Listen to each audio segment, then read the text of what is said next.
Hey guys, tonight we begin with the twisted theatrics of the Roman Colosseum, a place where fairness was optional, lions were hungry, and subtlety was thrown into the arena alongside prisoners. So before you get comfortable, take a moment to like the video and subscribe, but only if you genuinely enjoy what I do here, and let me know in the comments where you're tuning in from and what time it is for you. It's always fascinating to see who's joining us from around the world. Now, dim the lights, maybe turn on a fan for that soft background hum, and let's ease into tonight's journey together. The Roman Colosseum was not designed for sportsmanship. It was designed for spectacle, and also possibly as a way for emperors to avoid doing actual paperwork. Today, we have stadiums for soccer. The Romans had stadiums for chaos. If you walked into the Colosseum expecting fairness, you'd be about as disappointed as someone who brought a picnic to a thunderstorm. The crowd wasn't looking for balance. They weren't here to see who fought best. They were here to see who fell best, ideally in the most theatrical way possible. Bonus points for flailing arms and tragic facial expressions. Let's be honest, the Roman definition of entertainment was robust.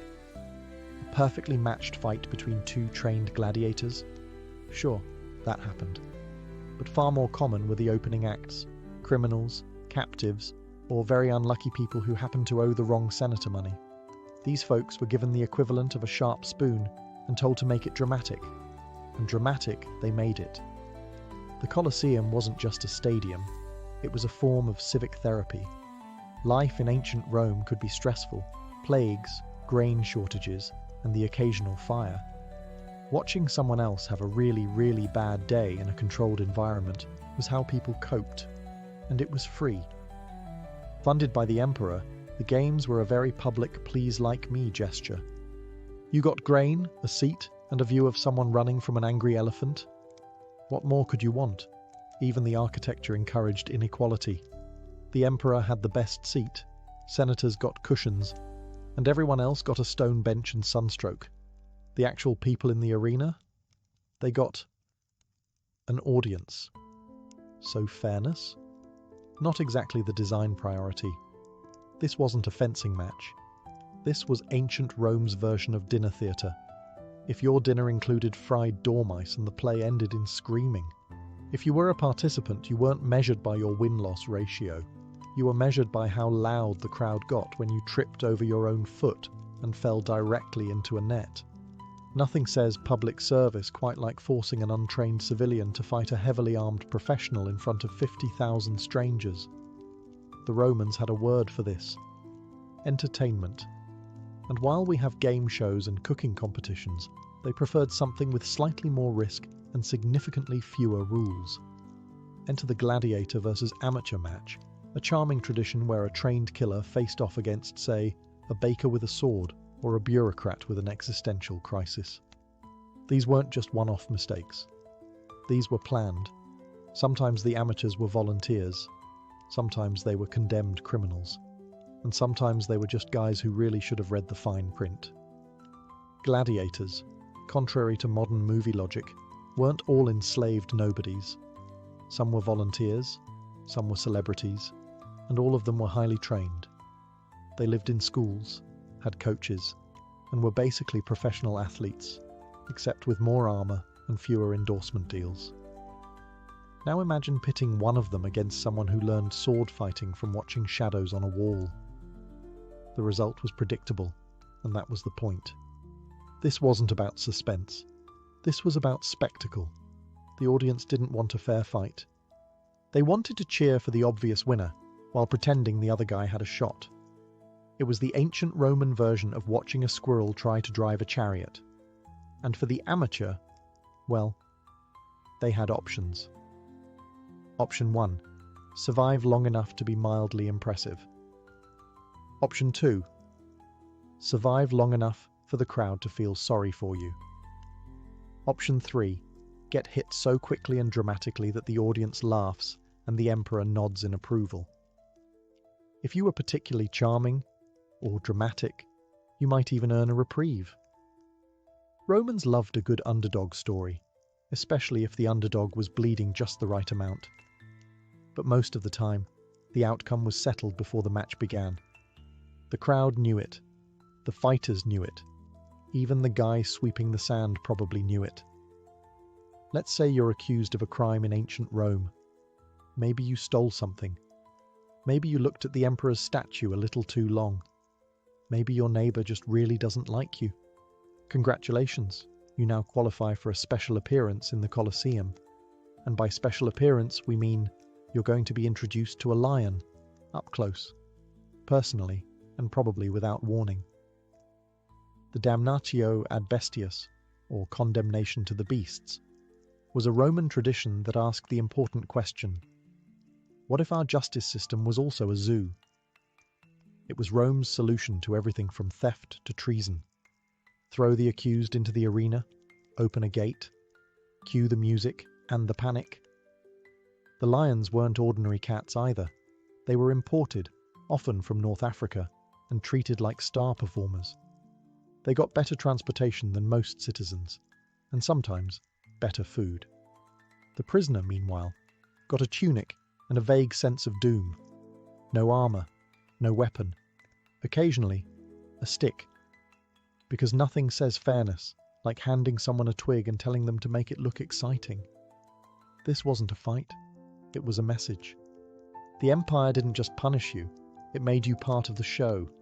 The more dramatic your final moments, the more the crowd cheered, the more the emperor smiled, and the more everyone forgot their rent was overdue. And yes, people brought their children. Because why go to the forum when you could teach your kids valuable life lessons like, don't commit fraud or you'll be lunch? Sometimes the condemned surprised everyone. They ran, they dodged, they climbed things. There's at least one account of a man playing dead so convincingly that the lion lost interest. Unfortunately, the crowd didn't.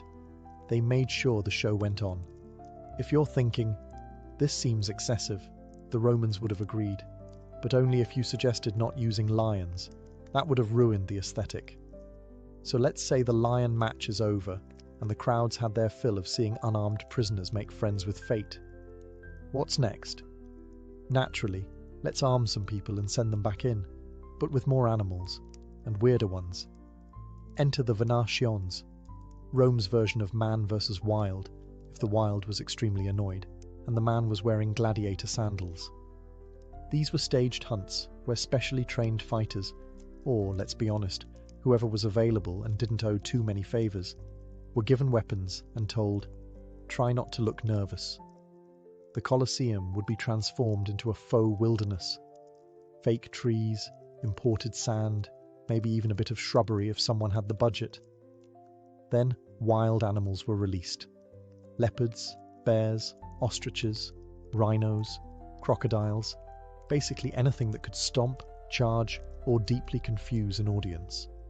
Fighters were expected to battle them with spears, nets, or in some cases, absolutely nothing helpful. There are stories of men sent in with slings or sticks, which is exactly as effective as yelling please stop at a charging boar. And here's the twist, it still wasn't a fair fight, just in the opposite direction. Sometimes the animals were sick, drugged, or starved to make things manageable. Other times they were just dumped into chaos, unsure if they were supposed to attack or audition for a tragedy. Not that it mattered. The goal wasn't survival, it was spectacle. Did the crowd care about the animals? Not especially. If a rhino managed to flip a man into the air like a decorative coin, they cheered. If the man somehow won, they cheered louder. There was no losing, just entertainment. And occasionally, the animals teamed up. In one account, a bear and a lion supposedly ignored the humans and started fighting each other. The crowd adored it. The organizer probably got promoted. It wasn't hunting, it wasn't combat. It was what happens when an empire gets rich enough to invent new hobbies and bored enough to turn the food chain into improv theatre. By now, the Roman Colosseum had established a theme. Take something brutal and somehow make it weirder. But when they wanted to really impress the audience, they dipped into mythology. Because why simply execute someone when you could recreate a legend while doing it? This delightful tradition was known as fatal charades. Not a game, unfortunately, but a form of public execution that merged storytelling with creative sentencing. Picture a condemned man dressed as Icarus, strapped into fake wings, and pushed off a platform. No, he didn't fly. No, it wasn't subtle. The Romans loved mythology, gods, heroes, tragic endings. So instead of quietly dealing with criminals, they reimagined their deaths as performances. The audience wasn't just watching justice, they were watching art. Violent, state-funded art. Take the story of Prometheus, for instance. In myth, he's chained to a rock and has a certain recurring eagle problem. In the Colosseum, they skipped the rock and used stage props. But the eagle? That part was real. Or Orpheus, the tragic musician who tried to rescue his wife from the underworld. The Roman version? A man in a tunic with a harp walks across the arena, and then someone quietly releases a few large, extremely uninterested animals. It didn't end with music. The crowd, of course, loved it. Finally, culture and entertainment, all in one. You could feel refined for recognizing the myth and still point and laugh when the guy in the Apollo wig tripped over his sandals. Were these performances accurate to the original stories? Not remotely. But accuracy wasn't the goal. Spectacle was. If they remembered the plot correctly, great. If not, they just invented a new version where Hercules loses a foot. To be clear, these weren't plays. The performers weren't actors. They were people who'd been sentenced to death and were now expected to help bring a story to life before exiting it in the final act. No curtain call, no applause, just a well-timed nod from the emperor and a satisfied crowd who now felt a little more cultured, despite the fact that someone had just been Zeused off a scaffold. Just when you think the Colosseum couldn't get more extra, Rome said, "What if we made it a lake?" Yes, at various points in its early history, the Colosseum hosted mock naval battles called naumachii. Because when you've already turned executions into theatre, the next logical step is to simulate a maritime war in a building that is very much not near the sea. Roman engineers, who clearly had both talent and too much time, figured out how to flood the arena floor, not with symbolism, with actual water, the kind that makes boats float and inexperienced sailors panic. The plan was simple: fill the floor, toss in a few ships, and stage a battle with real people who were often less informed about rowing than the audience. Sometimes these mock battles reenacted famous sea clashes. Other times, it was just teams of captives told, row, fight, and try not to look like you've never seen an oar before. And let's talk about those boats. They were smaller than real warships, of course. You try fitting a full fleet into an amphitheatre and see how far you get.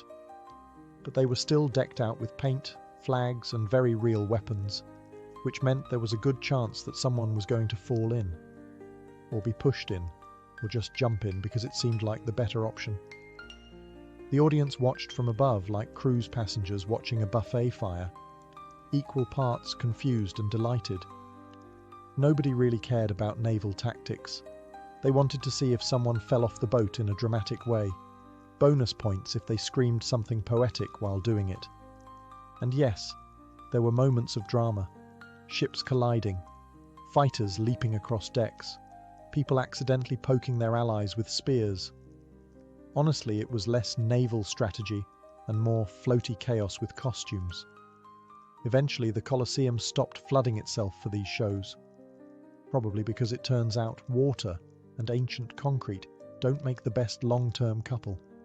But for a while, Romans got their sea battles, their splashing, and their laughs, even if half the participants couldn't swim and the other half couldn't steer.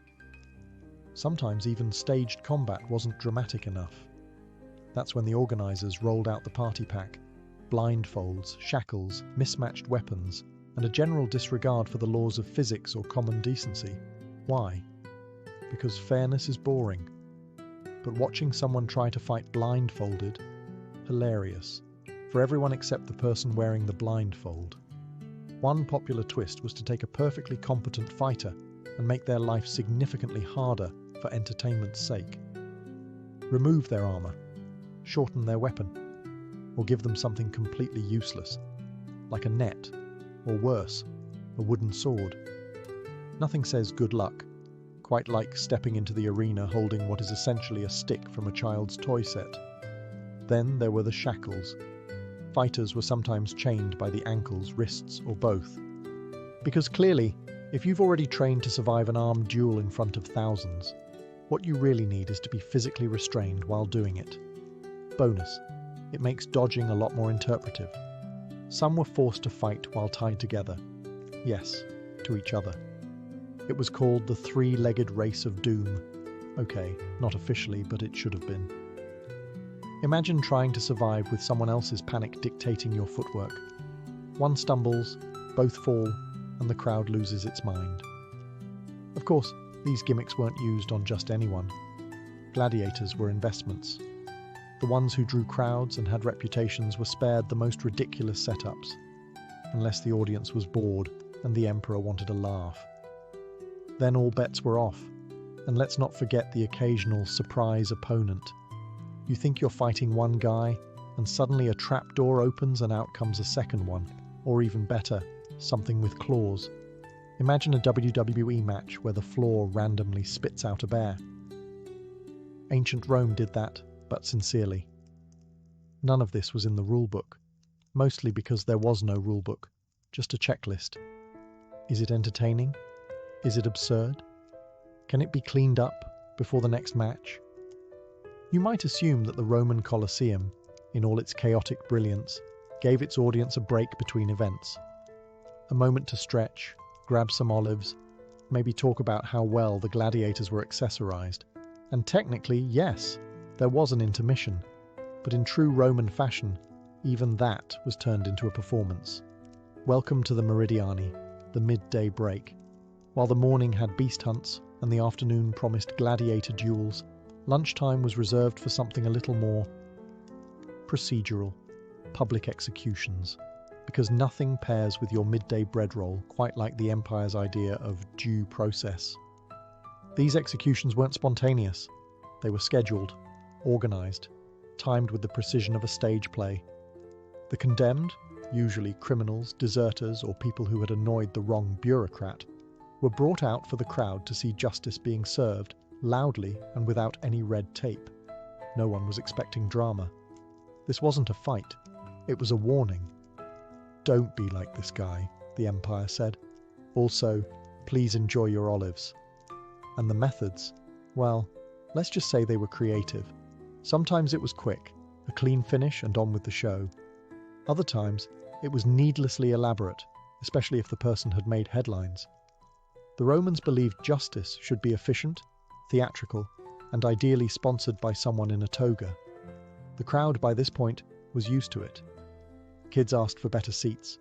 Merchants hawked snacks. No one blinked. If anything, they got annoyed when it ran long. Come on, someone would mutter. We're just here for the real matches. That's what makes this part so absurd. For the audience, executions were just filler content, like commercials. Only instead of advertising soap, they demonstrated why you shouldn't steal one. And if that feels unsettling, that's kind of the point. The Colosseum wasn't just an arena, it was a carefully choreographed showcase of control. Every moment, including intermission, was designed to remind the public who had power and what happened when you challenged it. In modern sports, referees make the calls. In the Roman Colosseum, the final verdict came from thousands of sweaty spectators who had eaten too much bread and were possibly 2 goblets deep into wine. Yes, in Rome, justice was crowdsourced. After a gladiator match, the loser didn't always die immediately. If he fought well, or at least flailed with enthusiasm, the final decision rested with the audience. Would he live to fight another day, or become a cautionary tale for future footwork? Enter the thumbs. You've probably heard of the famous thumbs down, meaning death. Except, plot twist, historians aren't entirely sure which thumb meant what. Some sources say thumbs up meant execution, like a sword being drawn. Others say thumbs down meant sheathing the blade, aka mercy. And others argue the gestures weren't even about thumbs at all, but more vague hand-waving that made gladiators wish Romans had just invented scorecards. Either way, The audience's reaction mattered, and they were not shy. They came to the Colosseum ready to cheer, boo, and yell unsolicited opinions at people literally fighting for their lives. It was ancient Yelp, only with more tunics and fewer stars. If a fighter was boring, he might get silence, the worst possible outcome. If he was exciting, the crowd roared for mercy, or punishment, or both. It was a little unclear, honestly, but very loud. Some gladiators courted favour. They played to the stands. They had fans. Yes, actual fan bases. Certain fighters were known by name, and some even had merchandise. Okay, not official merchandise, but people wore carvings of them. Same idea. And if the emperor was present? Oh, it got political fast. He could override the crowd's vote, granting mercy or insisting on execution. Either way, he was reading the room, like a stand-up comic, but with higher stakes and fewer jokes. Well, depending on the emperor. So while the games looked like chaos, they were weirdly democratic, at least for the fighters. If you entertained, you had a shot. If you didn't, well, the crowd was ready to vote, with their voices, their hands, and occasionally their sandwiches. Because in the Colosseum, survival wasn't just about skill. It was about giving the people a good show, and hoping they were in a generous mood. Of all the creatures you might expect to face in the Roman Colosseum, lions, tigers, that one guy with a net, the humble wild boar probably wouldn't top your list. But in ancient Rome, pigs weren't just food. They were part of the entertainment, and not in a cute, farm-petting zoo kind of way. Wild boars were no joke. These were muscular, tusk-wielding, forest-born battering rams with hooves. Think of them as nature's angry bowling balls, with less mercy and more momentum. Now imagine one of them charging at you, in front of a cheering crowd, while you try to look heroic in a leather skirt. Gladiators were trained for many things, but pig strategy was not high on the curriculum. Sometimes boars were used in animal hunts, venations, released into the arena for fighters to take down with spears. Other times, in an effort to keep things spicy, the boars were introduced mid-combat as surprise guests. Nothing livened up a duel like a 300-pound pig sprinting across the stage uninvited. In at least one event, records describe an animal so aggressive that it charged through props, ignored its handler, and nearly ran into the front row. The Romans loved it. Nothing says great public funding like airborne pork. And if you're wondering how this counts as entertainment, to the Roman crowd, unpredictability was the point. A lion was majestic. A tiger was terrifying. But a boar, that was hilarious. Especially when someone underestimated it. Even emperors got in on the action. Some hosted themed hunts, showcasing their exotic animal collections, including particularly fierce pigs, just to prove how well-stocked their empire was in both bacon and bravado. The fighters, meanwhile, were mostly just trying to survive. You could train to counter a sword. You could anticipate a human. But a wild boar, that was pure chaos in pig form, with tusks that turned kneecaps into hazards. And in the grand tradition of Roman entertainment, no one asked the important question, should we be doing this? They just asked, can we fit another boar into this scene? Spoiler, they could. And they often did. The arena floor was no ordinary stretch of sand. Beneath it lay a labyrinth of tunnels, cages, lifts, and pulleys, all carefully designed to ruin someone's afternoon. These mechanical marvels allowed stagehands to raise animals, props, or sometimes entire set pieces into the arena with unsettling theatrical timing. You're a gladiator, mid-fight, sweating under the Roman sun, and just as you're about to win, boom, the floor opens and out comes a leopard. Not part of the match, just bonus content. This was not accidental. Roman event planners, yes, that was essentially a real job, loved surprises. Why have a normal duel when you could turn it into an obstacle course with hidden lions? And it wasn't just animals. Sometimes chariots would roll out, sometimes fire pits, sometimes large wooden constructs meant to represent mythological backdrops, like the underworld or a poorly made volcano. all of it designed to keep the crowd engaged and the participants deeply confused. It turned combat into theatre, and theatre into absolute chaos. You didn't just fight your opponent. You fought the floor, the props, and your growing suspicion that someone behind the scenes was laughing very hard. These trapdoors were operated by teams of slaves and workers beneath the stage, coordinating timing with the precision of a military operation, or at least a mildly chaotic circus. One wrong lever, and suddenly a bear appeared in the wrong scene, or worse, didn't appear at all, leaving two fighters awkwardly circling each other for 20 minutes. To the audience, it was thrilling. To the combatants, it was a lesson in humility and ankle awareness. Because in the Colosseum, you weren't just facing opponents. You were facing architecture, stage design, and the Roman Empire's deep commitment to surprising people with unpleasant things. If the gods truly favoured the brave, then surely they also appreciated the ones who managed not to fall through a trapdoor mid-victory pose. At first glance, gladiator versus gladiator matches sound like the fairest part of the Colosseum schedule. Two trained professionals, well matched, facing off in front of a roaring crowd, like ancient UFC but with better outfits. But of course, this is Rome. And fairness, as always, was optional. While some bouts were evenly matched, for dramatic tension and crowd investment, many others were rigged faster than a politician's re-election campaign.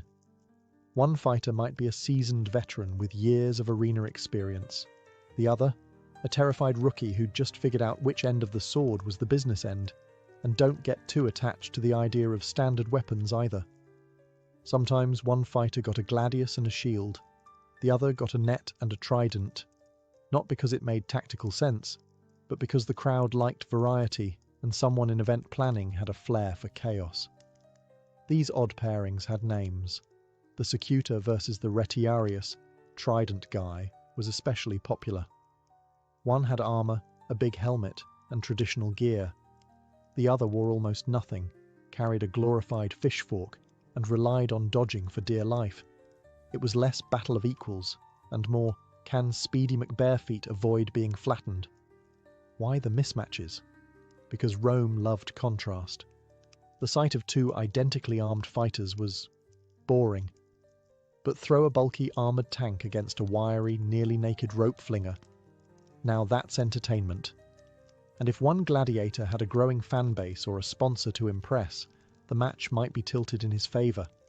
Not so he could prove himself, but so he could look even cooler while winning. Gladiators weren't just fighters, they were investments, walking brand names. If someone had a dramatic win streak or a distinctive fighting style, the Empire leaned in. Fans bought figurines, children reenacted their victories. Merchandising wasn't official, but it existed. So yes, sometimes they were handed an easy victory just to keep the legend alive. The losing fighter, well, he was either forgettable or unlucky. Possibly both. Because in the Colosseum, balance was an illusion. The audience didn't come for sportsmanship. They came to see someone outmatched, and hopefully outmaneuvered. And if that person somehow won anyway, now that was a story. If you thought the Roman Colosseum was just about swords and sand, think again. It was also about spin, and not the kind that happens when someone gets hit too hard and falls in a dramatic spiral. No, this was politics. The Colosseum wasn't just a place to entertain the masses. It was a PR machine, custom built to remind everyone exactly who was in charge. Every event, every match, every oops we released two tigers moment was part of a carefully curated imperial message: obey or else. Executions weren't just punishments, they were statements. Traitors, rebels, or just people who annoyed powerful senators were dispatched publicly and theatrically, often with backstory and staging. One day, you're in a scroll with a bad opinion. The next day, you're playing Fallen Hero number 2 in a reenactment of a myth you didn't ask to be part of. And the Emperor? He wasn't just watching, he was starring. He sat in the best seat, naturally, dead center, plenty of shade, and just close enough to the action to nod thoughtfully when someone was decapitated, artistically. The crowd watched him as much as the fights. His reactions mattered. If he gave a thumbs up, it wasn't just a gesture. It was a headline. Some emperors used the games to build favor. Bread and circuses, remember? Keep the people fed and distracted, and they won't notice the empire's budget falling apart. Others used it to intimidate. A public execution here, a surprise lion there, all very motivating. And if you were lucky enough to be a popular gladiator, you could even be used politically. Fight well, and you were proof of Rome's strength. Refuse to die properly? Suddenly you were a liability. Sometimes entire events were staged around political narratives. Celebrating a military victory? Great. Let's reenact it in the arena with extras and actual casualties. Hosting a foreign dignitary? Let's show them a good time with tigers. Nothing impresses a visiting official like a guy in armor jumping over a hippo. So yes, the Colosseum was Rome's most violent press conference. Every splash of sand and dramatic collapse was part of the empire's broader messaging strategy. Rome is strong, Rome is glorious, and Rome is definitely watching. With all the mismatches, trapdoors, weaponized pigs, and political overtones, why did the Colosseum stay open for so long? Simple. Rome was addicted to spectacle. These weren't just shows.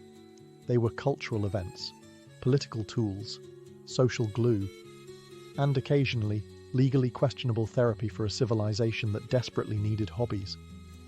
The empire was big, complicated, and frequently on fire, sometimes literally. But give the people a gladiator match, and suddenly everything felt stable. The formula worked. A bored, overtaxed citizen might complain about grain shortages, but toss them a seat in the Colosseum, a snack, and a front-row view of someone wrestling a panther in a wig. Suddenly, life wasn't so bad. That's Empire Building 101. Distract, dazzle, repeat. And emperors loved it. The games gave them instant approval ratings. Want to win the crowd after raising taxes? Host a week-long festival? Accidentally insulted the Senate? Release some flaming chariots and tigers? Want to make a general feel insecure? Have his enemy play the hero in a restaged myth and forget to tell him it's a metaphor? The Colosseum was the original social media feed. Constant updates.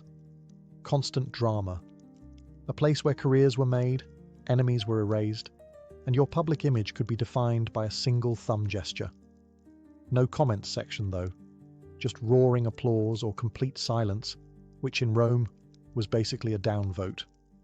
But even the greatest empires get tired.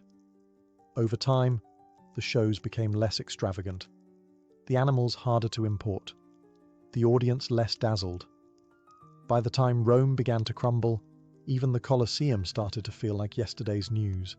Sand and stone don't last forever, and neither do attention spans.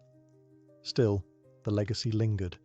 Even today, we remember the Colosseum not as a sports arena, but as a monument to how far a society will go for a good show. It wasn't fair, it wasn't kind, but it was unforgettable. Because when you build a stage for 50,000 people and fill it with fire, iron, and politics, well, you're not aiming for subtlety, you're aiming for history. Imagine you're a farmer in ancient Ireland. It's April 30th, and the winds are shifting. You look out over the rolling hills and mutter to yourself, "Yep, time to light something on fire again." Welcome to Beltane, the ancient Celtic fire festival that wasn't just about celebrating the start of summer, it was about surviving it. While modern folks might pop a sunscreen bottle and complain about the heat, your ancestors were busy stacking wood and herding cows between two roaring bonfires. Why? Because they believed the smoke could purify, protect, and maybe even impress the local spirits. In this world, fire wasn't just a handy tool, it was a living force, a mediator between realms. Lighting it wasn't casual, it was sacred. The druids, the spiritual MVPs of the community, were in charge of the flames. They'd chant, gesture dramatically, and eventually summon a central bonfire, known as the need fire, which every household flame in the region was relit from. Think of it as a spiritual reset button, but with way more sparks and fewer user manuals. As the fires crackled, villagers would lead their livestock, Yes, the actual cows and sheep between the twin blazes. It sounds a bit excessive, but this was insurance against disease and misfortune. Want your cattle to stay healthy and productive? March them through fire. Want to stay fertile? Take a daring leap over the flames yourself. Nothing says romance like mild singeing. And of course, there was dancing, naked or clothed, depending on the year and how much mead was involved. Couples might jump the flames together to bind their love, while solo dancers hoped to stir some divine matchmaking from above. Beltane was more than a festival. It was a ritual of seasonal transformation, a fiery handshake between mortals and the other world. And once the fires died down, the embers were scattered in the fields, spreading the blessing of flame across the land. Now let's leave the damp hills of Celtic lands and cross into the arid, sun-blasted heart of ancient Persia. Here, fire wasn't something to dance around while hoping your sheep stayed healthy. It was a godly presence, a divine force that had to be fed, revered, and absolutely not sneezed on. Welcome to Zoroastrianism, one of the world's oldest monotheistic religions, where fire wasn't just sacred, it was truth itself. In fact, they called it Atar, a living symbol of Asher, the divine order of the universe. That meant fire wasn't just a helpful kitchen guest, it was a glowing representative of cosmic balance. So, no pressure. The centerpiece of worship was the fire temple, where priests known as mobeds tended to eternal flames that had been burning for years, sometimes centuries. Think of them as divine janitors with robes, armed not with extinguishers, but bundles of sandalwood and eagle feathers for gentle fanning. The idea was that this flame had to be kept alive, unbroken, unpolluted, undisturbed. Letting it go out? That was basically a cosmic offense, a divine oopsie on a legendary scale. These fire rituals weren't limited to static worship either. During major festivals like Sadeh and Chahoshanbe Suri, whole communities would light bonfires in public squares to celebrate creation, rebirth, and the ever-ongoing battle between light and darkness. People would leap over the fires while chanting things like, "Give me your red colour, take away my sickly pallor," which, let's be honest, is basically the ancient Persian version of New Year, New Me. Sparks weren't just metaphorical in these moments. The fire became a messenger, carrying prayers to the heavens, while also warding off lurking demons and any bad luck that might have been hiding under your rug. Even funeral rites avoided flame directly touching the dead. Why? Because that would pollute it. Fire needed to stay clean, pure, and judgment-free, like an eternal therapist who's seen it all but never says a word. In the Persian view of things, fire wasn't something to be tamed. It was a sacred thread connecting humanity to the divine blueprint of the cosmos. A warm, flickering flame, yes, but also a blazing reminder to keep your soul and your kindling in good order. Now we jog, literally, into ancient Greece, where fire festivals weren't just holy ceremonies, they were full-on athletic competitions. Because when the Greeks honoured the gods, they didn't just pray, they sprinted, with fire. The torch race, or Lampododromia, was the signature event. Imagine a sacred relay where runners passed lit torches like flaming batons across Athens, and the goal wasn't just speed, it was to keep the flame alive. If you dropped your torch or let it go out, disqualified. Congratulations, you've failed both your city and the divine. These races were held in honour of gods associated with fire and knowledge: Hephaestus, the forge god, and Prometheus, the rebellious titan who famously stole fire from Olympus and gave it to humanity. A bold move that earned him eternal liver-pecking punishment from Zeus, which, in Greek mythology, counts as a light slap on the wrist. The torch race wasn't just sport, it was ritual theatre. By keeping the flame burning, runners symbolised the endurance of divine wisdom passed down to mortals. It wasn't enough to possess the fire.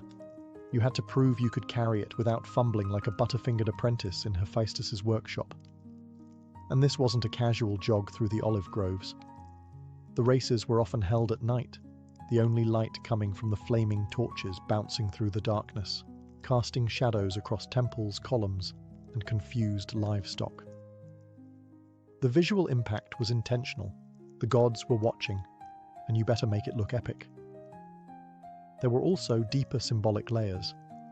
Prometheus's gift of fire wasn't just warmth or cooking fuel. It represented intellect, transformation, rebellion.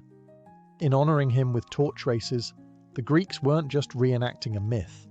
They were subtly reminding themselves of their own clever defiance, their pursuit of civilization, even if it came at a divine cost. Winners received a crown or a small statue, possibly even a jar of olive oil, because this is Greece we're talking about. But the real prize was glory, and maybe a temporary break from angry gods smiting your crops. So the next time you see a modern Olympic torch relay, know that it's not just a sports tradition. It's a flickering echo of Greek reverence for stolen fire, cosmic rebellion, and the timeless art of running really fast while not burning your eyebrows off. From Greek torch relays, we now turn east to ancient India, where fire wasn't stolen from the gods. It was the god.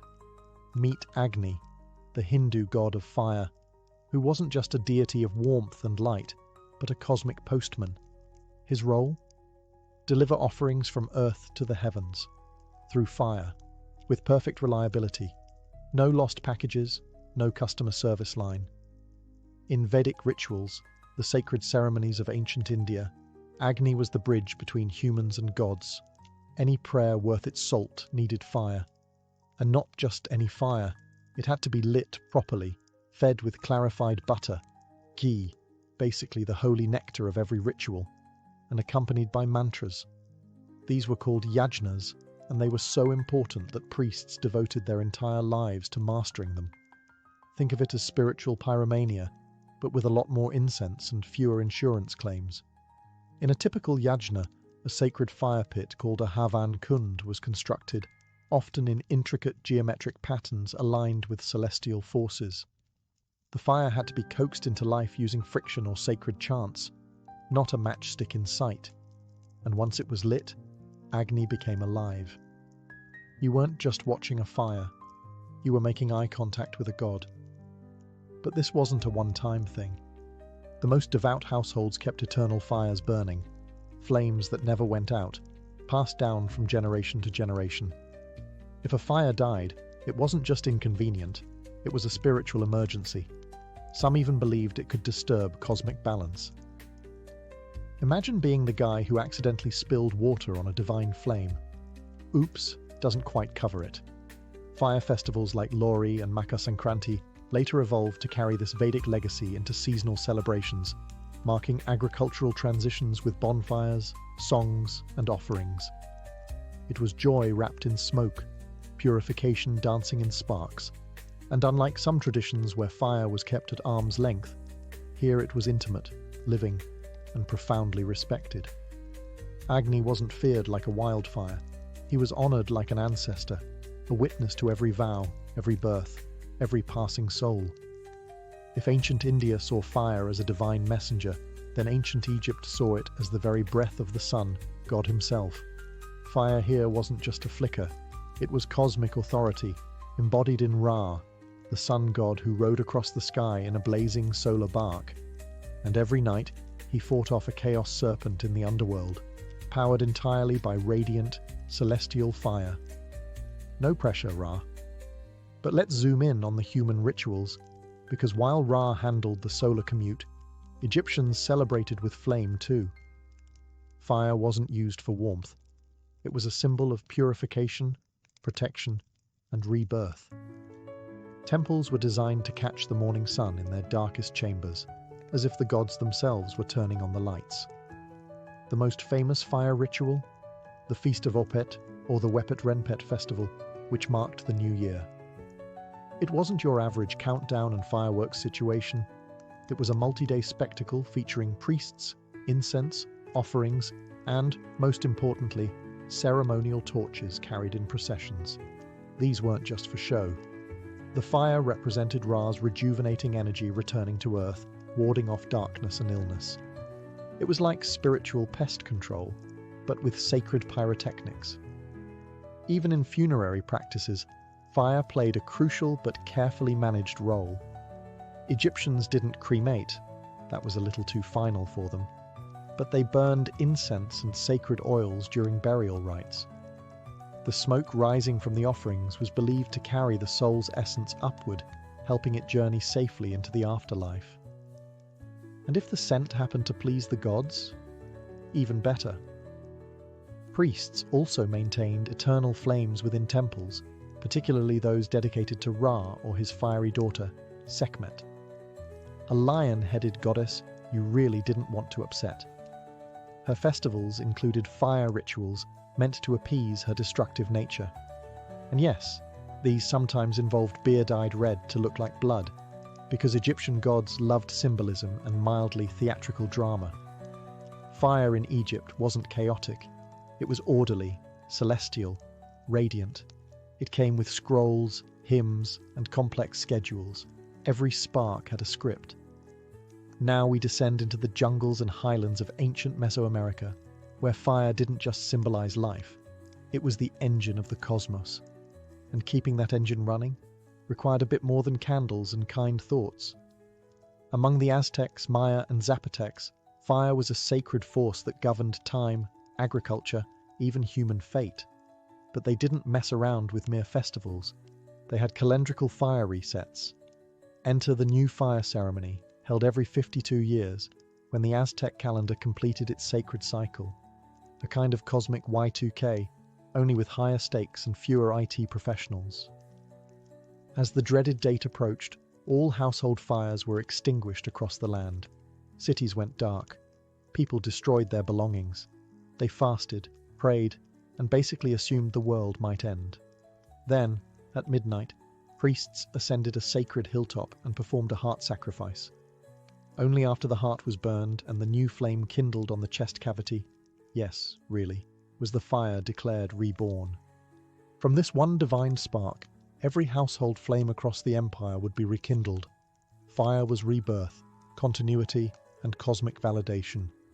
If the fire failed to light, the sun might not rise again. No pressure. In Maya civilization, fire also played a key role in temple dedications and royal rituals. Newly built temples were awakened with fire. They would literally burn offerings in the central chamber to activate the structure, as if inviting divine tenants to move in. And if you were a king, your accession to power required fire rites, including incense burning and sometimes ritual bloodletting just to show you meant it. The Zapotecs were just as committed. Their fire god, Cochillo, was closely tied to storms and lightning, and festivals in his honor included bonfires, dances, and occasionally the dramatic burning of symbolic effigies, sort of a divine piñata with a flammable personality. Across all these cultures, fire was a dialogue with the gods, but also a demand. It was hungry, and it needed feeding, not just with logs or copal resin, but with sacrifice. The smoke didn't just rise, it spoke. Now let's sail into the vast Pacific, where islands dot the ocean like stepping stones of fire. For the ancient Polynesians, fire wasn't just a necessity. It was an origin story, a divine inheritance passed down from gods who lived inside mountains. At the heart of many Polynesian fire beliefs stands the goddess Pele, the tempestuous spirit of volcanoes, particularly revered in Hawaiian mythology. She wasn't a calm hearth goddess gently tending your cooking pot. She was a blazing force of nature who created islands with her lava, then destroyed them in a fit of divine rage. Respecting fire in this culture wasn't optional, it was survival. Pele was said to live in the Halema Uma'u crater at the summit of Kilauea, one of the most active volcanoes in the world. When it erupted, it wasn't a natural disaster, it was Pele expressing herself. Lava flows were seen as her fiery footsteps, reshaping the land according to divine will. People left offerings near craters, flowers, food, chants, sometimes even hair or nails. Because when a goddess is literally remaking geography, it pays to stay on her good side. Fire festivals in Polynesia took many forms, But one of the most mesmerizing was the Siva Afi, or fire knife dance, still performed in places like Samoa and Tonga. Originally part of warrior rituals, the dance involved spinning flaming knives while leaping, flipping, and generally defying common sense. It wasn't just showmanship, it was spiritual display. The fire knife was seen as an extension of inner strength, a dance with ancestral power. In everyday life, Polynesians used fire to cook in umu, earth ovens, light paths during ceremonies, and communicate with the spirit world. Fire was the bridge between visible and invisible, the earthly and the divine. Even funeral rites involved sacred torches and chants, guiding the soul toward ancestral realms across the sea. Some islanders believed that ancestral spirits travelled on flame, visible in the flickering of torches or the glow of fireflies. To ignore or mishandle fire was to risk offending both gods and ghosts. You'd think the frigid lands of ancient Scandinavia would be too cold and soggy for fiery rituals, but the Norse had a relationship with fire that was anything but lukewarm. In a land of icy fjords and eternal winters, fire meant more than comfort. It meant survival, both physical and spiritual. At the heart of Norse mythology is a cosmic duality, fire and ice. The world itself was born from the clash between Muspelheim, the realm of fire, and Niflheim, the land of frost. When the two collided in the primordial void of Ginnungagap, sparks flew, literally, and out of that chaos came the first being, Ymir, and eventually the gods. So fire wasn't just essential, it was a creator and a destroyer. The most feared fire figure in Norse mythology was Surtur, a fire giant from Muspelheim who, according to prophecy, would ride out during Ragnarok, the Norse apocalypse, with a flaming sword in hand. His mission? Burn the world to ash. You can see how fire wasn't taken lightly. On a more earthly level, fire festivals marked seasonal changes, especially the end of winter and the return of the sun. Celebrations like Yule, which later merged with Christmas, were deeply fire-centric. Great logs were burned for days, hello, Yule log, representing the rebirth of the sun. The longer it burned, the better your luck for the coming year. Lighting the Yule fire wasn't just cozy, it was cosmic insurance. Bonfires were also lit during midsummer festivals, where the light was at its peak and spirits roamed more freely. Leaping over flames, a practice shared with other cultures, was believed to grant protection, fertility, and possibly the ability to impress your crush. And when it came to death, fire had the final word. Viking funerals weren't all longboats and slow-motion archery, but yes, cremation was common, and fire was believed to release the soul to Valhalla, or Folkvanger, the afterlife realms of warriors and the chosen. The fire cleansed, elevated, and honoured. It was part farewell, part transformation, and part dramatic flair. Across the ancient world, fire wasn't just life-giving, it was judgmental. It could warm your home or incinerate your legacy. For many cultures, fire became the ultimate test, a tool of divine justice, spiritual purification, and cosmic reckoning. And unlike modern courts, there were no appeals. In ancient India, fire wasn't only a god, it was also a witness. In the epic Ramayana, Sita, wife of the hero Rama, had to undergo a trial by fire, literally. After being kidnapped and rescued, she walked through flames to prove her purity. The fire, Agni himself, emerged not with a guilty verdict, but with a divine nod. She was unscathed, and therefore innocent.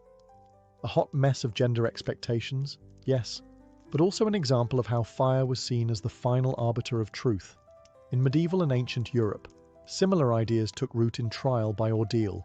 Suspected criminals, witches, or unfortunates with bad luck were sometimes subjected to fire-based tests, like holding a red-hot iron or walking across glowing coals. If their wounds healed cleanly, they were innocent. If not, well, you probably didn't want to be around for the closing arguments. While these trials weren't exactly spiritually uplifting, they showed the lingering belief that fire could reveal divine will.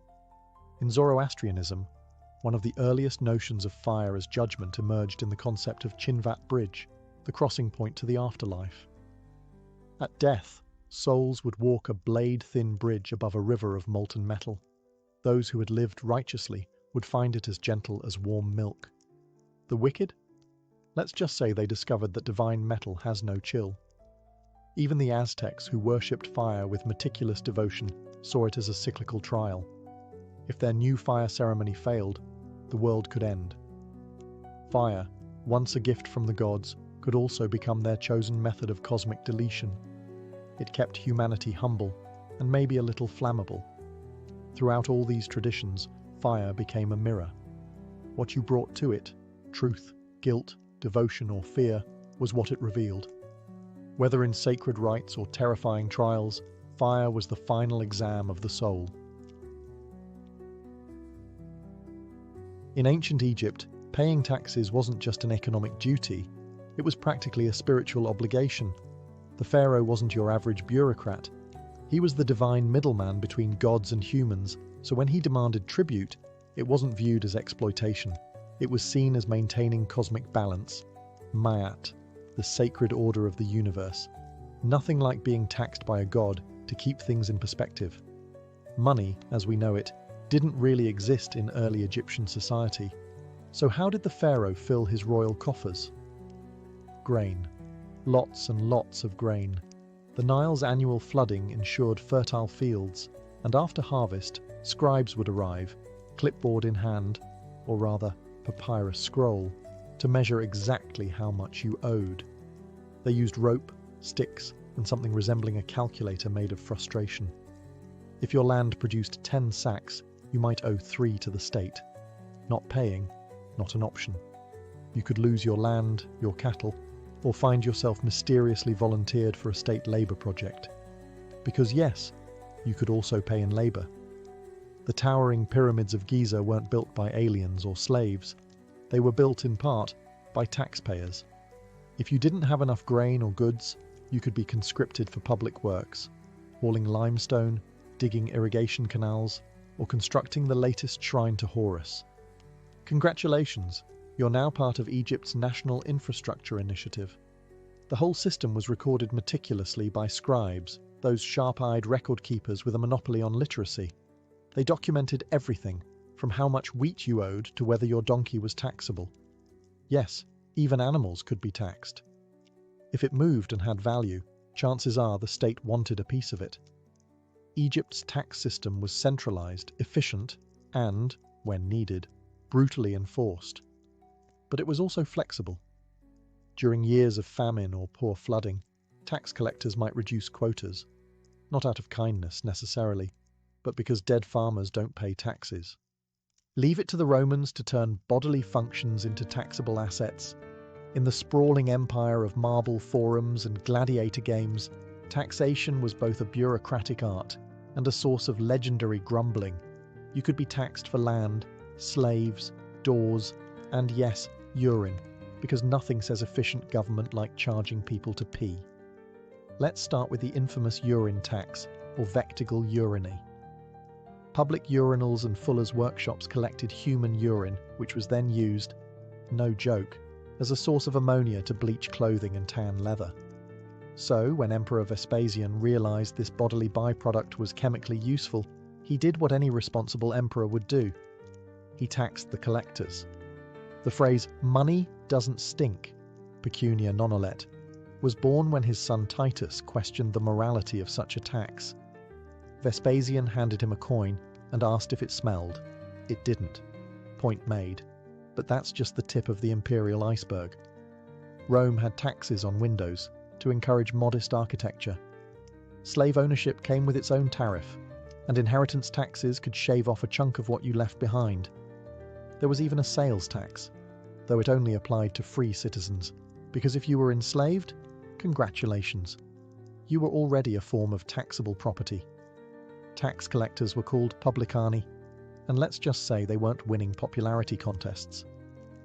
These middlemen paid the state in advance for the right to collect taxes, then squeezed citizens for as much as possible to turn a profit. They were the ancient equivalent of a private collection agency run by a hedge fund. And if you refuse to pay, soldiers might show up to help convince you.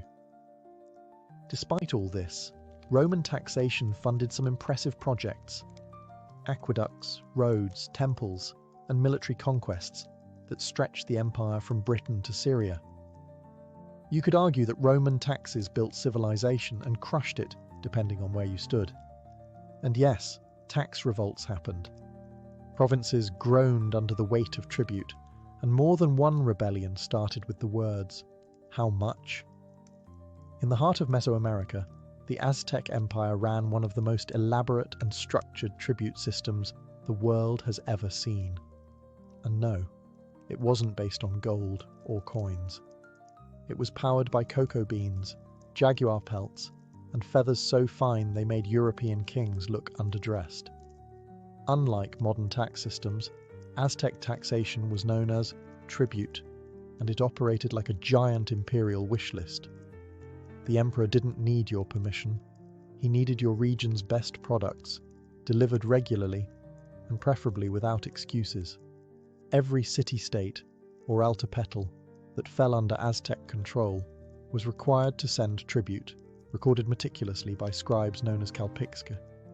These men carried detailed codices illustrating what was owed, not numbers, but pictures, piles of maize, stacks of cotton, bundles of obsidian, and yes, sacks of cocoa beans. Think of it as a pictorial invoice from hell. Cocoa beans were especially valuable, not just as food or drink, but as currency. A handful could buy a tamale, a cloak, or a night out at the local human sacrifice. They were so prized that counterfeiters tried to hollow them out and refill them with dirt. Audacious, yes, but also a crime punishable by death. The IRS of Tenochtitlan did not mess around. Tribute items could range from the delicious, turkey's honey, to the decorative, jade gold dust, to the downright inconvenient, giant logs carried from forests miles away. One province had to deliver embroidered warrior costumes regularly, complete with battle-ready sandals. Another specialized in exotic bird feathers, which were woven into headdresses for nobles and gods alike. Imagine trying to explain to your village why your tax burden is 30 live parrots and 2 jaguar pelts. Sorry kids, jaguar chasing day again. Failure to pay tribute could result in violent retribution. Aztec tax collectors weren't shy, and rebellious provinces were often met with military reminders. Compliance was a matter of survival, not civic duty. Despite the harsh terms, the tribute system kept the empire thriving. The capital, Tenochtitlan, was a city of floating gardens, gleaming temples, and markets bursting with goods, much of it paid for by the backs of tributary towns. In ancient China, taxation was less about flamboyant punishments or bizarre goods, and more about sheer scale. With a population in the tens of millions, and an empire that seemed to go on forever, China built a bureaucratic tax machine so vast and precise, it would make Roman senators weep into their wine. Let's start with the basics: rice and labor. During the Han Dynasty, peasants were the economic backbone, and they paid taxes in 3 primary forms: grain, cloth, and corvée labor. The grain filled the empire's granaries, the cloth was handed to state officials, and the labor? Well, that meant weeks or months away from home working on canals, roads, or the occasional Great Wall renovation. Think of it as tax season, but instead of paperwork, you're hauling bricks through the Gobi. As the empire evolved, so did its taxes. The Tang dynasty introduced the two-tax system, which was meant to simplify things. It required twice-yearly payments, once in summer, once in autumn, calculated according to how much land you owned and how many people you had lying around eating your rice. In theory, it was fair. In practice, tax collectors had a flexible understanding of fair. And then came the salt tax, the quiet empire builder. Rather than taxing everyone equally, the government slapped a heavy tax on salt, a daily necessity. Everyone needed it, especially in a time before refrigerators, and so the state made a fortune. For centuries, salt revenue funded armies, palaces, and bureaucrats' pensions. It's no exaggeration to say salt underwrote dynasties. But taxation wasn't just about funding. It was about control. Census taking was practically an art form, as were land surveys and household registries. The goal?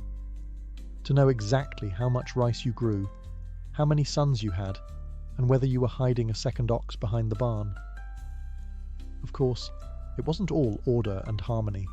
Excessive taxation was one of the top causes of peasant revolts, like the Yellow Turban Rebellion, which exploded in the late Han period. When farmers are starving and still being asked for 30% of their rice, bad things tend to happen. Long before modern accountants began asking for your W-2s, ancient Mesopotamians were already inventing the fine art of taxation. With clay tablets, reed styluses, and absolutely zero tolerance for creative deductions. In the land between the Tigris and Euphrates, the Sumerians, Babylonians, and Assyrians created the world's first tax system, and with it, history's first recorded complaints about taxes. Instead of paper forms, scribes etched tax records into soft clay. These cuneiform tablets, thousands of them, documented everything from barley contributions to livestock tallies. If you think your local tax office is slow, try waiting for your grain levy to be logged by a man scratching symbols into mud. The staple tax? Barley. In early city-states like Uruk and Lagash, farmers paid a portion of their harvest to the temple or palace.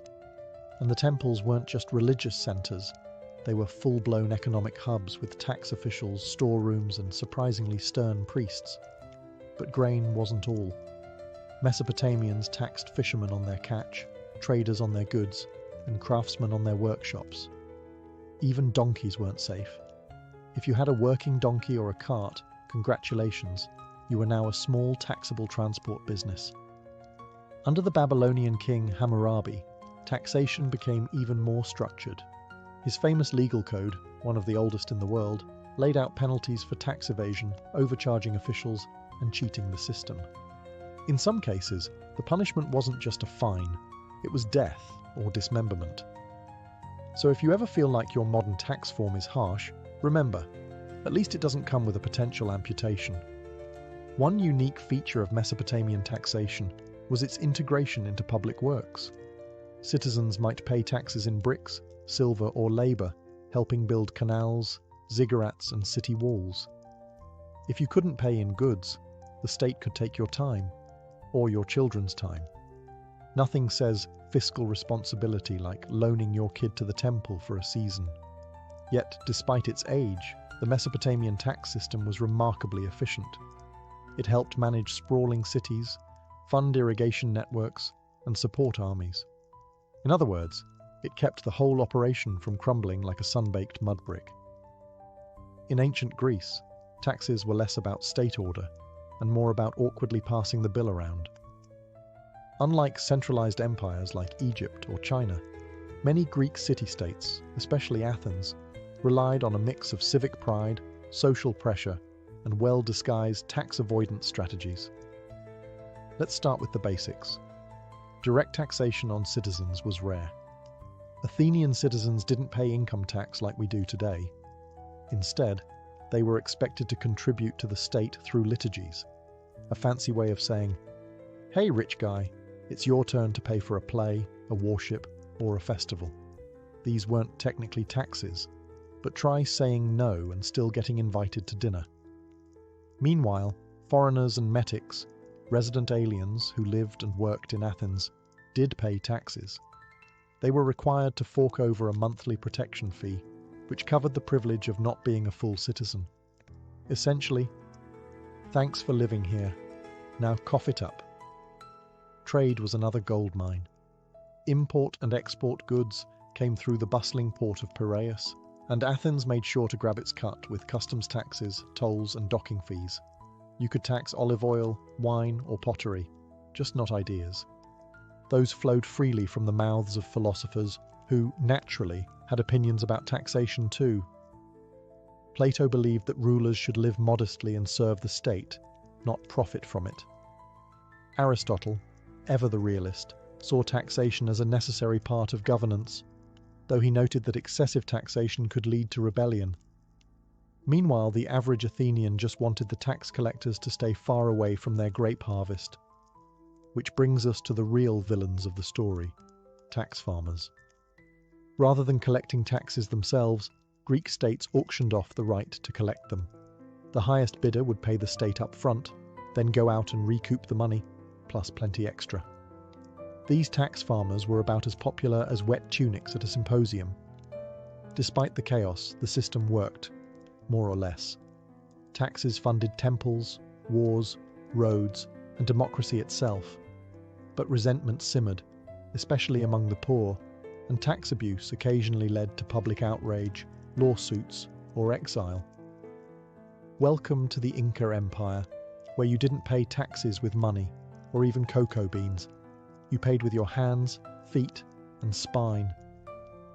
The Inca created one of the most impressive civilizations in the Americas, stretching across modern-day Peru, Ecuador, Bolivia, and Chile. And they did it without coins, markets, or written language. So how did they fund it all? With a tax system based entirely on labour, known as the mitar. The mitar wasn't a suggestion, it was mandatory state service. Every able-bodied male citizen owed the empire a set number of days each year, usually spent building roads, farming state land, mining silver, or hauling stones for temples and fortresses. Picture the Inca tax form as a calendar, not a bill. The genius of the mitar system was its efficiency. Instead of centralizing everything in one place, the empire broke up labor across thousands of local communities called ailes. Each ailu sent its workers when called upon, and in return, the empire provided food, tools, and access to communal storehouses. You gave your time and got survival. Need a bridge over a mountain gorge? The mitar provided. Need hundreds of miles of paved roads to connect cities like Cusco and Machu Picchu? Mitar. Want a massive stone temple where each block weighs as much as a bus? Yes, that too. But the taxes didn't stop at muscle.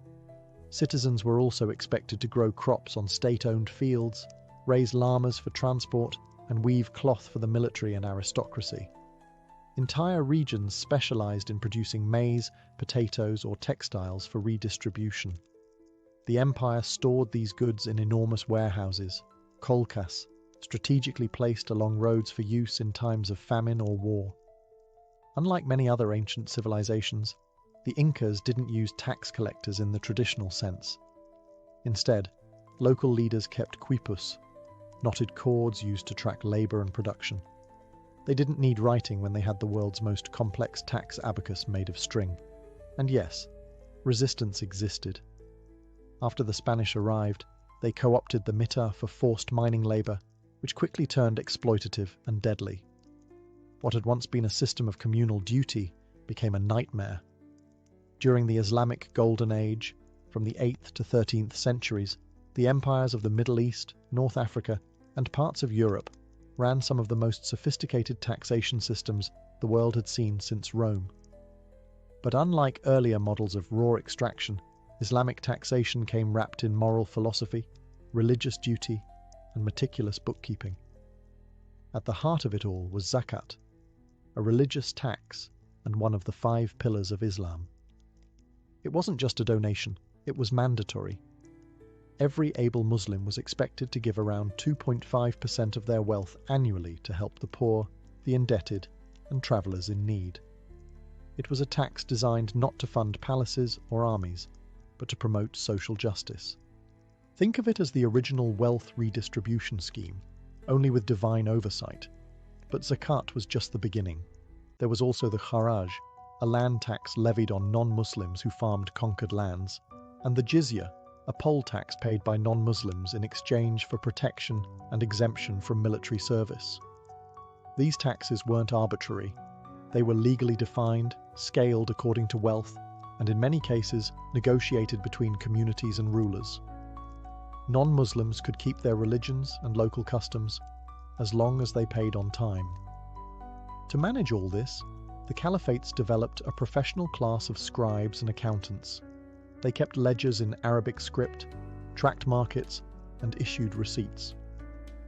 The Diwan, or state treasury, was not a chaotic chest of coins, but a centralized bureaucracy with trained clerks and standardized forms. Think Excel sheets, but on parchment. One unique feature of Islamic taxation was its connection to market regulation. Officials known as muhtasibs roamed bazaars to ensure fair pricing, honest weights, and moral conduct. If you tried to hide your profits to avoid zakat, the muhtasib might appear with a scale, a stern stare, and possibly a citation from the Quran. And while corruption wasn't unknown, there were regular audits and public accountability. Some rulers, like Umar ibn al-Khattab, were known for walking the streets in disguise, checking that tax burdens weren't crushing the people. In many ways, taxation in the Islamic Golden Age balanced profit with piety. It built schools, hospitals, libraries, and fostered an intellectual explosion that influenced Europe for centuries. In medieval Europe, paying taxes was less about civic duty and more about surviving feudal extortion with most of your limbs intact. While kings and nobles claimed divine right, it was the peasants who felt the weight of every coin, chicken, and bale of hay that disappeared into the tax wagon. The most notorious medieval tax, the tithe. This wasn't a state-imposed levy, but a mandatory 10% of your income paid to the church. That meant a tenth of your crops, livestock, or fish went straight to the local monastery. Refuse to pay? You weren't just dodging taxes, you were risking eternal damnation. It's hard to argue with a tax backed by the threat of hellfire. Then came the feudal dues. If you were a peasant, your life was basically a subscription service to your lord. You paid for the land you farmed, for the mill you used, for the oven where you baked your bread. Got married? That was a fee. Inherited your father's field? Another fee. Had a particularly good harvest? Expect a smiling tax collector at your door with his hand out and a list of creative new charges. In England, after the Norman conquest, taxation became even more organised and ominous. The Domesday Book, compiled under William the Conqueror, was a giant survey of who owned what, down to how many pigs you had hiding in the back garden. It was essentially a tax sniper's scope, and no one escaped its gaze. By the 13th century, kings discovered new ways to raise funds, especially for war. In France and England, monarchs began introducing direct taxes on income and property. But with centralized power came centralized resentment. Tax collectors were often hated more than enemy armies. And when the state pushed too far, revolt. The English Peasants' Revolt of 1381 exploded in response to a brutal poll tax, a flat fee per person, regardless of wealth. It was the medieval equivalent of charging a lord and a farmer the same amount and expecting no one to notice. Spoiler, they noticed. Taxation in medieval Europe was a tightrope walk, enough to fund castles, cathedrals, and crusades, but not so much that it led to pitchforks and fire. And so, from cocoa beans to urine, from rice to forced labour, ancient taxation wasn't just about economics. It was about power, control, and the fragile thread between rulers and the ruled. One coin, one grain, one revolt at a time. To the Vikings, death wasn't the end. It was simply the beginning of a new journey. Life was fleeting, unpredictable, and often brutal. But death, that was where the real adventure began. And depending on how you lived, or more importantly, how you died, you could find yourself in vastly different destinations beyond the grave. The most coveted afterlife was Valhalla, the golden hall of Odin, where slain warriors gathered to feast, fight, and prepare for Ragnarok, the end of all things. To reach Valhalla, though, you had to die in battle, ideally, while doing something heroic and very bloody. If that wasn't on the menu, there was still Folkvanga, the realm of the goddess Freya, who got first pick of the fallen. It's believed that her hall was equally prestigious, just with fewer head injuries. But not all souls went to warrior paradise.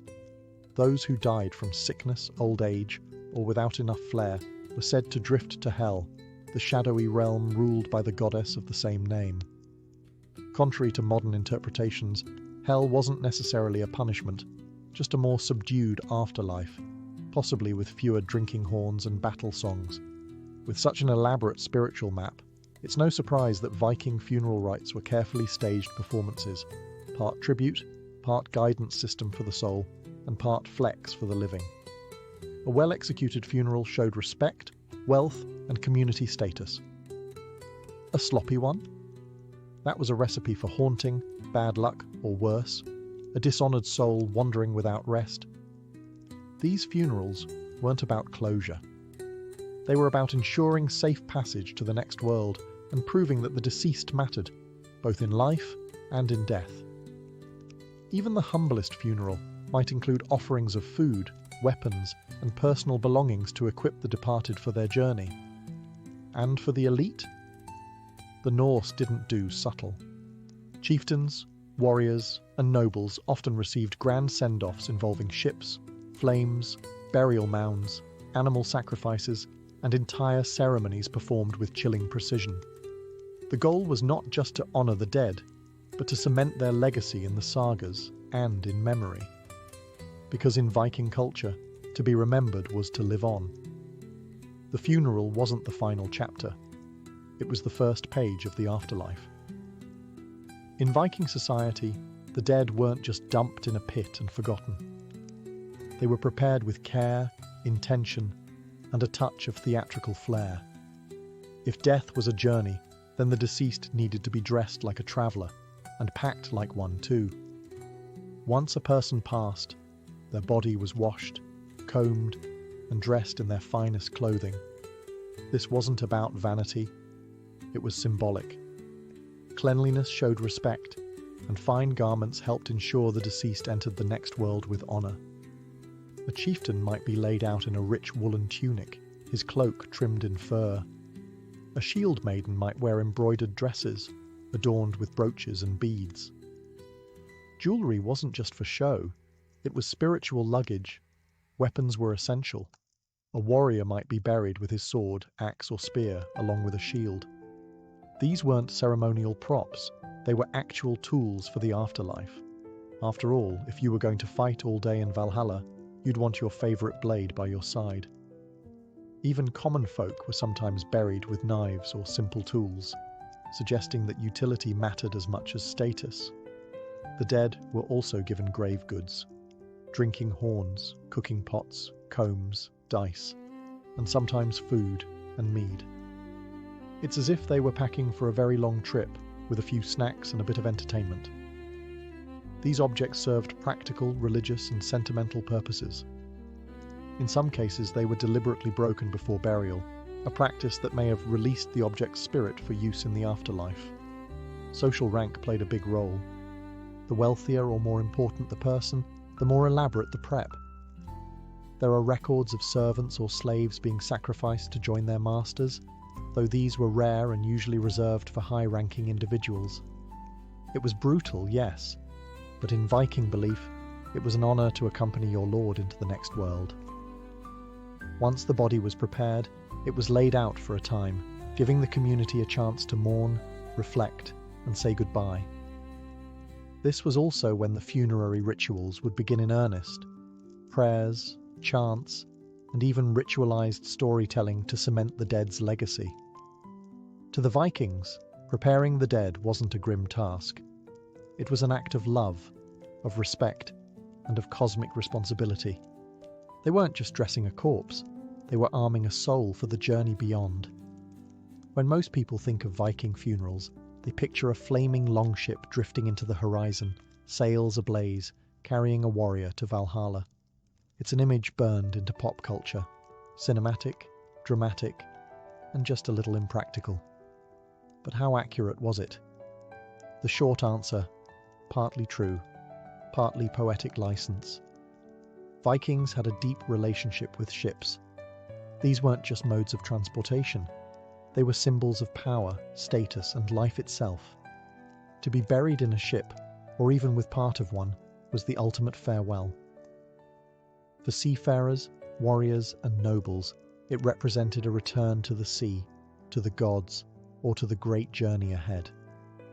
But contrary to popular belief, most Viking funeral ships were not set on fire and pushed out to sea. That image likely comes from a combination of later medieval myths and 19th century romantic paintings. In reality, full ship burials were rare and expensive. When they did happen, the ship was usually placed on land, the body and grave goods arranged inside, and the whole structure was either buried under a mound or set on fire in place. One of the most famous examples is the Oseberg burial found in Norway. It contained a beautifully carved ship holding two women, richly dressed, surrounded by textiles, sledges, and animal sacrifices. No flames, just earth and legacy. Another example, the Gokstad burial, held the body of a chieftain, his weapons, tools, and even sacrificed horses. Again, no water, no fire, just honor and craftsmanship. That said, there were cremation burials involving boats, or symbolic representations of them. In some regions, smaller boats or boat-shaped outlines made of stones were used in cremation ceremonies, with the pyre built directly on the ship. These events were spectacular, if not logistically simple. Burning an entire boat took a lot of wood, space, and nerves of steel. The fire wasn't just for show. In Viking belief, fire purified the soul, sending smoke upward to the gods. It also prevented the dead from returning as restless spirits, a very real fear in Norse mythology. Viking funerals weren't just solemn affairs, they were investments in the afterlife. The dead weren't sent off empty-handed. Instead, they were loaded up with grave goods, a kind of spiritual starter pack, designed to ensure comfort, status, and survival in the next world. Let's start with the essentials. Almost every Viking burial, from simple farmer to powerful jarl, included tools, weapons, and personal belongings. A man might be buried with his sword, axe, or bow. A woman might have keys, brooches, weaving tools, or even cooking pots. These weren't symbolic trinkets. They were believed to be used by the soul after death, in whatever realm they were bound for. Whether Valhalla or Hell, no one wanted to show up unarmed or without proper home goods. Wealthier individuals received more elaborate send-offs. Some burials include drinking horns, board games, imported silks, musical instruments, and entire carts or sledges. One woman in the famous Oseberg burial was interred with an ornate wagon, 5 intricately carved animal heads, and dozens of textiles, enough to open a boutique in the afterlife. But what really set Viking funerals apart was their use of animal sacrifice. Horses were common companions in elite burials, symbols of status, transportation, and power. Archaeologists have uncovered graves with multiple horses, carefully arranged, clearly sacrificed for the occasion. Dogs, hawks, and even oxen also make appearances, each likely chosen for specific spiritual or symbolic reasons. In some cases, the sacrifices extended beyond animals. Slaves or servants might be killed and buried alongside their master. This wasn't casual cruelty. It was considered a form of loyalty or service, though from a modern perspective, it's undeniably grim. Some accounts, like that of Ahmad ibn Fadlan, describe shocking rituals where a slave girl was ritually killed to accompany a chieftain into the afterlife, believing she would continue to serve him in death. Everything placed in the grave, living or lifeless, had a purpose. The Vikings believed the soul needed support, just as it did in life. Grave goods were gifts, provisions, and protection, meant to carry status and functionality across the cosmic divide. In Viking culture, death didn't just take someone from the world, it left a mark on it. And that mark was often massive, unmistakable, and visible for miles. Enter the burial mound, or hauger in Old Norse, a carefully crafted hill raised over the dead to honour their life, their deeds, and let's be honest, their social standing. These weren't just piles of dirt. Viking burial mounds were deliberate monuments, built with labour and care. A chieftain's mound might be raised over a buried ship or wooden chamber, filled with grave goods and sealed with layers of stone and soil. Some were covered in turf to blend with the landscape, others left raw and stony, a permanent message to the living. Someone important lies here. The size of the mound mattered. Bigger mound, bigger legacy. These weren't just graves, they were status symbols, visible reminders of a family's power, wealth, and ancestry. In some cases, mounds were arranged in specific patterns, forming ship shapes or ritual alignments with celestial events. Yes, Vikings were practical, but they were also deeply symbolic. These mounds also served a communal role. They became sacred places, sites of remembrance and storytelling. Families might gather there for seasonal rituals, feasts, or oaths. The burial mound became a bridge between generations, between the living and the dead. And sometimes they weren't content to bury just one person. Mounds could contain multiple graves, added over time, turning a single burial into a dynastic monument. In this way, land wasn't just occupied by the living, it was claimed by the dead, shaping identity and memory for centuries. Not all Viking burials were so grand. Common folk might receive flat graves or simple stone circles, especially in regions where soil and space made mound building impractical. But even these had care: grave goods, cremation remains, and orientation with the sun or stars. It was a reminder that even in modest death, the Viking spirit sought meaning. To burn or to bury? That was the Viking funeral dilemma, and the answer depended on region, status, era, and belief. While modern Viking imagery tends to lean heavily toward dramatic flames and firelit farewells, the truth is more nuanced. Vikings used both cremation and inhumation, often side by side in the same communities. Let's start with cremation. In early Viking periods, especially in Sweden and parts of Denmark, cremation was the dominant rite. The body would be placed on a funeral pyre, surrounded by grave goods, and set ablaze. The fire was not just destruction, it was purification, a spiritual release. The rising smoke carried the soul upward, perhaps to Odin, perhaps to another realm entirely. After the flames died down, the ashes and charred bones were carefully collected and either buried in an urn or scattered in a stone-lined grave. But cremation wasn't just about reaching the gods, it also served practical purposes.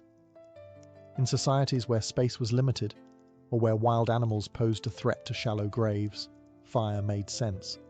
And let's not ignore the psychological side. Cremation ensured the dead didn't return. Norse myths are full of restless spirits, undead warriors, and revenants. Reducing a body to ash made haunting less likely. As time passed, especially by the late Viking Age, inhumation, the burial of intact bodies, became more common, particularly under the growing influence of Christianity. Inhumation was more in line with Christian ideas of resurrection and bodily preservation.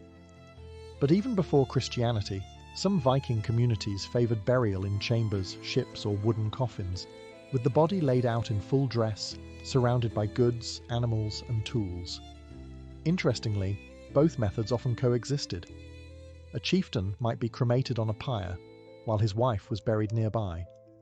Or cremation might be used for warriors, while inhumation suited farmers and traders.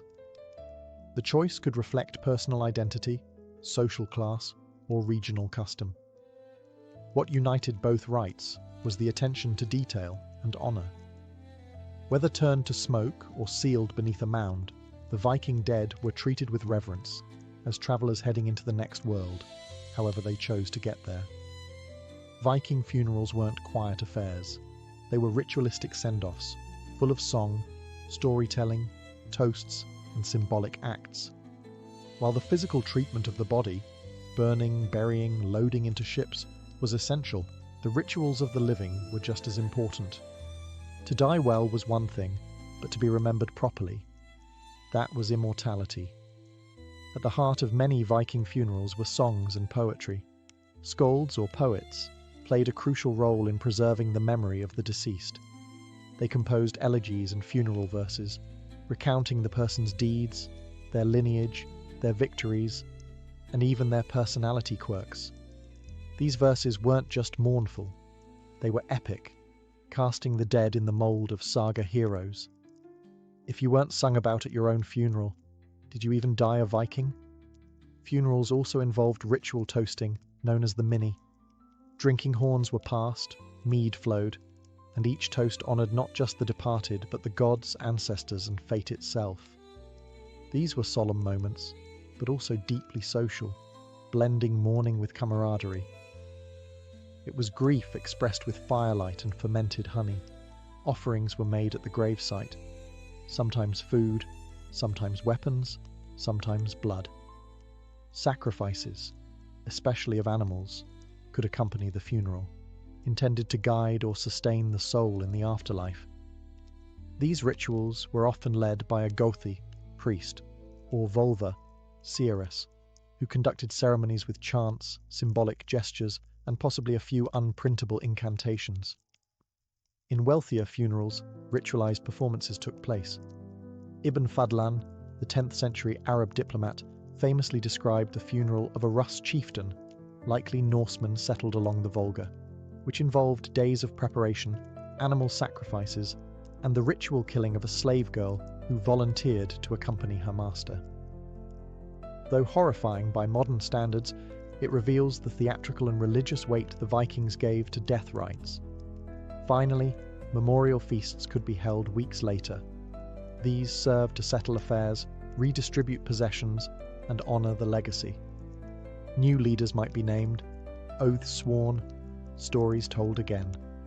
For the Vikings, death wasn't just a loss. It was a story to be told, a song to be sung, and a life to be celebrated with fire, voice, and drink. While fire consumed the body and song carried the soul, stone preserved the name. In Viking society, memory wasn't left to chance. It was carved, letter by letter, into the very bones of the earth. And thus came the rise of the rune stone, one of the most enduring Viking traditions of all. Rune stones weren't gravestones in the modern sense. You weren't placing a small marker next to a plot. You were erecting a public monument, meant to be seen, read, and respected. These stones stood along roads, near bridges, at crossroads, and beside burial mounds, bold declarations of the life and legacy of the dead. The inscriptions were written in runic script, an alphabet used across the Norse world. Some were simple. Gunnar raised this stone in memory of his brother. Others were sprawling epics, recounting voyages, battles, and deeds. Some even included curses for anyone who dared deface or move the stone. If you move this stone, may your bones rot and your cattle give no milk.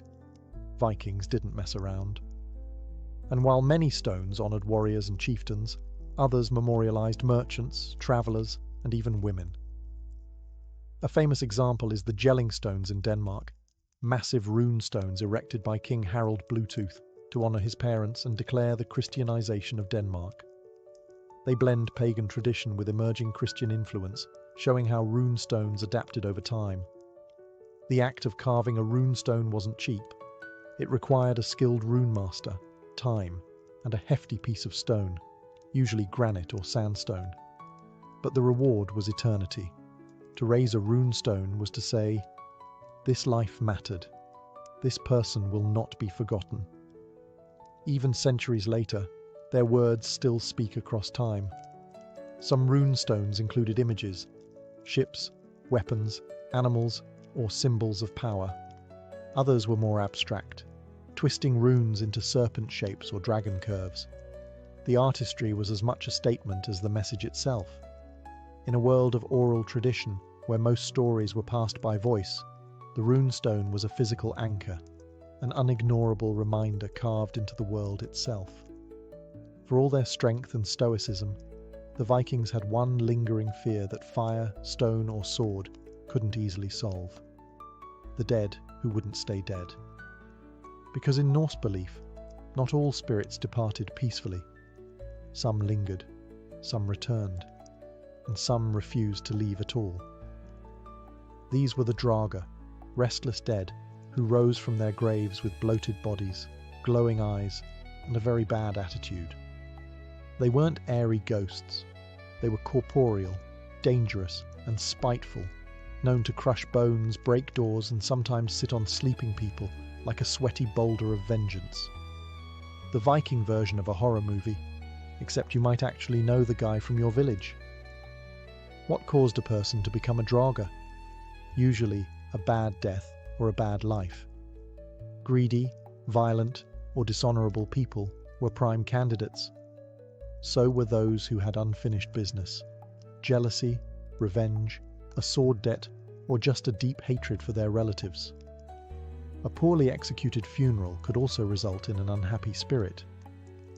If the burial rites weren't performed properly, or if the grave goods were stolen, the dead might decide to check back in. To prevent this, Viking funerals included protective rituals. Sometimes the body was buried with heavy stones placed on top, to literally pin it down. Other graves show signs of being pierced with spears or stakes, a just-in-case strategy that would make any modern vampire hunter proud. In cremations, the body was burned thoroughly, not just for purification, but to destroy the form the Draugr could return in. But not all lingering dead were evil. Some were ancestral spirits, offering guidance or watching over family lands. These spirits, called Fylgjur or Disir, could be protective if treated respectfully. They were often honoured with seasonal offerings and quiet prayers at burial sites. Even the afterlife wasn't free from tension. A warrior's soul might spend eternity fighting in Valhalla, which sounds glorious until you realise it's a forever war with no weekends. The Vikings embraced the idea of struggle, even after death. Ultimately, death was never just an ending. It was a beginning, a warning, a haunting, and a story. The dead were never fully gone. They lingered in smoke, in song, in stone, and sometimes in footsteps you didn't expect to hear behind you.